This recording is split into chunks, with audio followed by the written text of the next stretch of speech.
Cyprus National Guard. I am particularly grateful that Council has agreed to postpone its meeting until my arrival here to give me the opportunity of addressing it on the recent dramatic events in Cyprus. What has been happening in Cyprus since last Monday morning is a real tragedy. The military regime of Greece has callously violated the independence of Cyprus, without trace of respect of the democratic rights of the Cypriot people, without trace of respect of the independence and sovereignty of the Republic of Cyprus. The Greek junta has extended its dictatorship to Cyprus. It is indeed a fact that, for some time now, their intention was becoming obvious. The people of Cyprus had for a long time the feeling that a coup by the Greek junta was brewing, and this became more intense during the recent weeks when the terrorist organization ΕΟΚΑ, directed from Athens, had renewed its wave of violence. I knew all along that this illegal organization had its roots and supply resources in Athens. I became aware that the Greek officers staffing and commanding the National Guard were recruiting members for this organization, and they supported it in various ways to the point of access to the munition supply stores of the National Guard. On the camps of the National Guard, the Greek officers were conducting open propaganda in favor of this illegal organization and turned the National Guard from an organ of the state into an instrument of subversion. Whenever, from time to time, I complained to Athens for unbecoming conduct by Greek officers of the National Guard, the reply was that if I had concrete evidence in proof thereon, those found guilty would be recalled. By the whole tenor of their attitude, I got the unmistakable impression that their standard response was a pretense of innocence. A few days ago, documents came to the hands of the Cyprus police clearly proving that ΕΟΚΑ was an appendage of the Athens regime. First, I was waiting for a reply. My impression was that the Athens regime did not favor the reduction of the force, much less the withdrawal of the Greek officers. The Greek ambassador in Cyprus called on me on instructions from his government in order to explain to me that the decrease in the numerical strength of the National Guard or the withdrawal of the Greek officers will weaken the defense of Cyprus in case of danger from Turkey. This was an argument which, even though it appeared logical, was not convincing, because I knew that behind this argument other interests were hidden. I replied that as things developed, I considered the danger from Turkey of a lesser degree than the danger from them. And it was proved that my fears were justified. On Saturday, July 13, a conference under the presidency of General Gizikis was held in Athens, which lasted for many hours. It was attended by the Greek Chief of Staff of the armed forces, the ambassador of Greece to Cyprus, the commander of the National Guard, and by other officials for the purpose of discussing the content of my letter. As was stated in a relevant communiqué issued at the end of this conference, it was to be reconvened on Monday, 15 July. The reference in the communiqué that there was to be a second conference was deceiving. For while on Monday I was waiting for a reply to my letter, the reply came and was the coup. On that day, I returned from my summer house on the Troodos Mountains, where I had spent the weekend, and by 8 a.m. I was at my office at the Presidential Palace.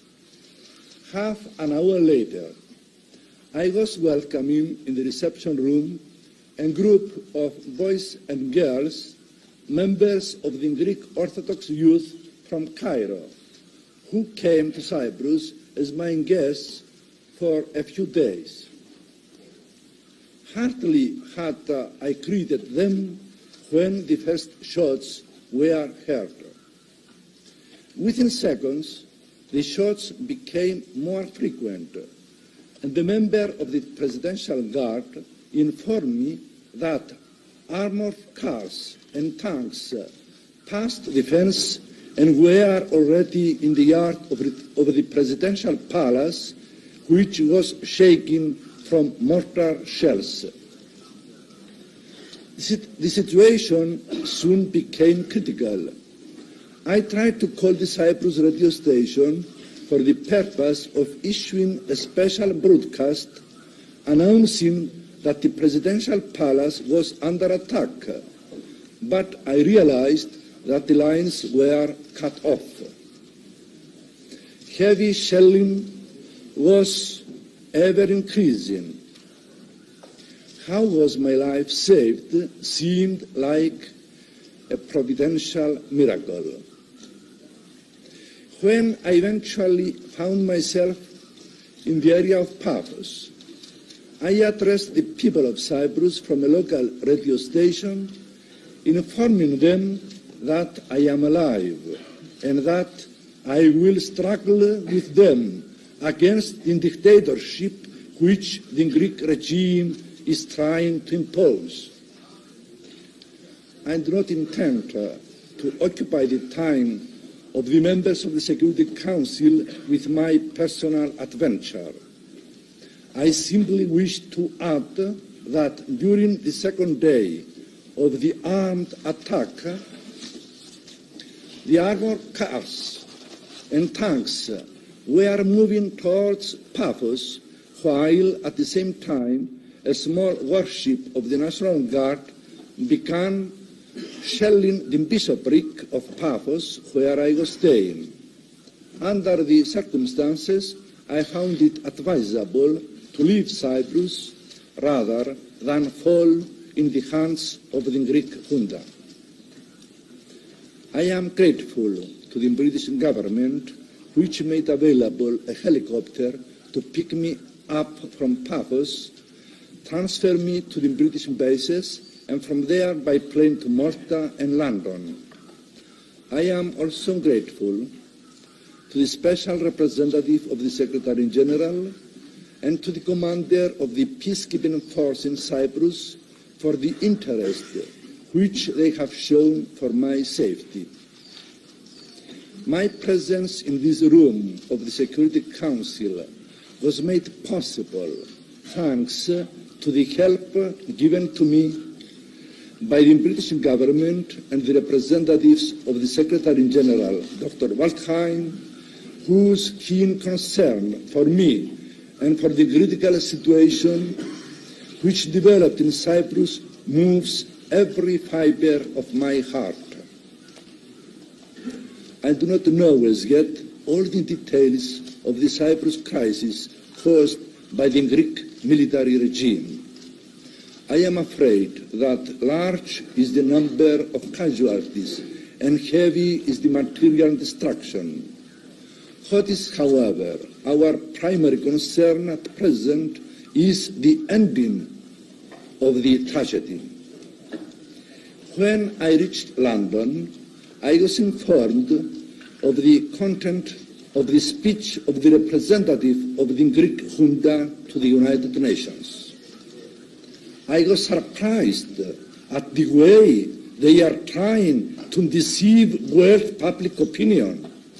Without a blush, the Greek junta is making efforts to simplify the situation, claiming that it is not involved in the armed attack and that the developments of the last few days are an internal matter of the Greek Cypriots. I do not believe that there are people who accept the allegations of the Greek military regime. The coup did not come about under such circumstances as to be considered an internal matter of the Greek Cypriots. It is clearly an invasion from outside in flagrant violation of the independence and sovereignty of the Republic of Cyprus. The so-called coup was the work of the Greek officers staffing and commanding the National Guard. I must also underline the fact that the Greek contingent, composed of 950 officers and men stationed in Cyprus by virtue of the Treaty of Alliance, played a predominant role in this aggressive affair against Cyprus. The capture of the airport outside the capital was carried out by officers and men of the Greek contingent camping near the airport. It is enough to state on this point that certain photographs appearing in the world press show armored vehicles and tanks belonging to the Greek contingent in Cyprus. On the other hand, the Greek officers serving with the National Guard were directing the operations. In these operations, they recruited many members of the terrorist organization ΕΟΚΑ, whom armed with weapons of the National Guard. It may be said that it was the Cyprus government which invited the Greek officers to staff the National Guard. I regret to say that this was a mistake on my part to bestow upon them so much trust and confidence. They abused that trust and confidence, and instead of helping in the defense of the island's independence, sovereignty and territorial integrity, they themselves became the aggressors. The representative of the Secretary General and two constitutional experts from Greece and Turkey have been attending the talks. The Security Council has repeatedly renewed twice yearly the mandate of the peacekeeping force in Cyprus, expressing every time the hope for a speedy solution of the problem. It cannot be said that up to now the progress of the talks has been satisfactory. But how could there be any progress in the talks while the policy on Cyprus of the regime in Athens has been double-faced? It was agreed by all the parties concerned that the talks were taking place on the basis of independence. The regime of Athens agreed also to that, and time and again the Greek Ministry of Foreign Affairs declared that the position of Greece on this issue was clear. If that were the case, why had the military regime of Greece created and supported the terrorist organization ΕΟΚΑ, whose purpose was stated to be the union of Cyprus with Greece, and whose members called themselves unionists. Inside the camps of the National Guard, the Greek officers continually accused me that while enosis was feasible, its realization was undermined by me. When reminded that Greece has made its position clear on this and that it supported independence, their reply was that no attention should be given to the words of diplomats. Under such circumstances, how was it possible for the talks to arrive at a positive result? The double-faced policy of the Greek regime was one of the main obstacles to the progress of the talks. To use all ways and means at its disposal so that the constitutional order in Cyprus and the democratic rights of the people of Cyprus can be reinstated without delay. As I have already stated, the events in Cyprus do not constitute an internal matter of the Greeks of Cyprus. The Turks of Cyprus are also affected. The coup of the Greek junta is an invasion, and from its consequences suffer the whole people of Cyprus, both Greeks and Turks. It is not possible for the role of the peacekeeping force to be effective under conditions of a military coup. The Security Council should call upon the military regime of Greece to withdraw from Cyprus the Greek officers serving in the National Guard and to put an end to its invasion of Cyprus. Mr. President, I think that with what I have placed before you, I have given a picture of the situation. I have no doubt that an appropriate decision of the Security Council will put an end to the invasion and restore the violated independence of Cyprus and the democratic rights of the Cypriot people.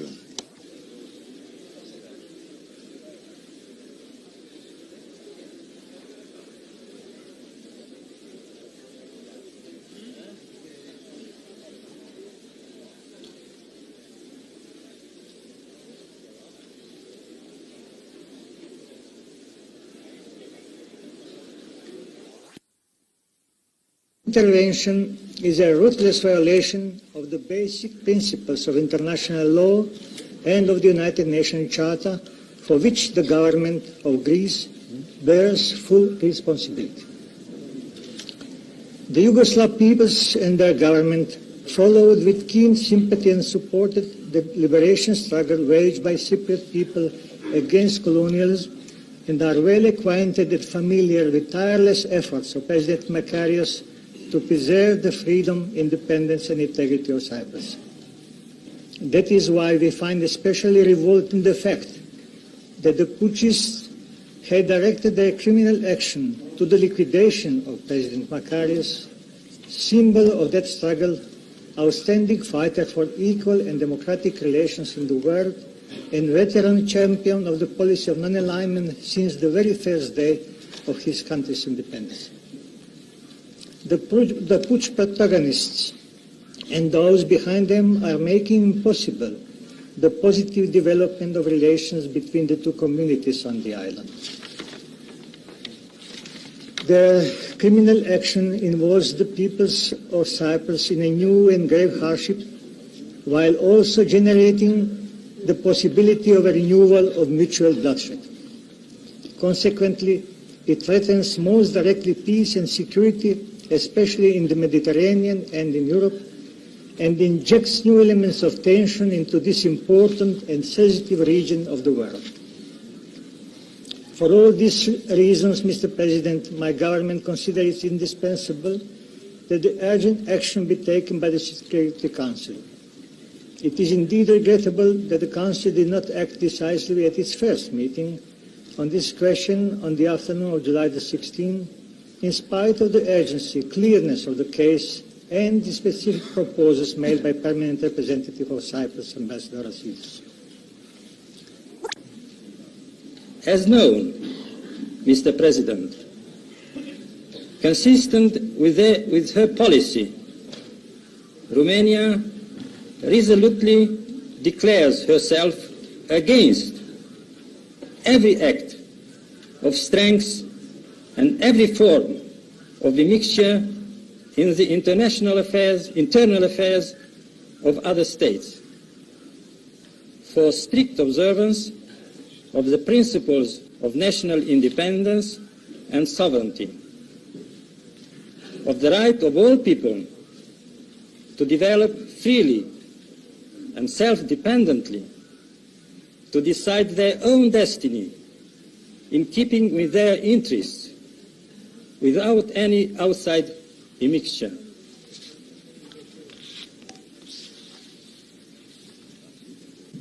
No state, under any circumstances, in any form, and with any reason, should be allowed to impose its will upon another state, another people, or another government. Imposing a foreign will cannot help but lead to tension and conflict, and this runs counter to the positive course of detente taking place in the world, including Europe, the Balkans, and the Mediterranean area. Mr. President, Cyprus became an independent country in 1960 and was admitted to the United Nations. Cyprus became a party to the Treaty of 1960, which provided for certain unique constitutional arrangements and guarantees involving Great Britain, Turkey, and Greece. Later, the Security Council adopted Resolution number 186 in 1964, which established a United Nations peacekeeping force in Cyprus. As a result of these historical developments, the sovereignty, independence, and territorial integrity of Cyprus came to be guaranteed multilaterally, and its constitutional arrangements also came to be an essential factor in the stability and peace of the region. Anything which upsets the delicate political balance implicit in these arrangements is bound to create a situation of the utmost concern to world peace. Today, we find this delicate balance upset by an unwarranted act of intervention. According to President Makariou, the Greek officers of the Cyprus National Guard spearheaded this armed intervention against the constitutionally established government of Cyprus.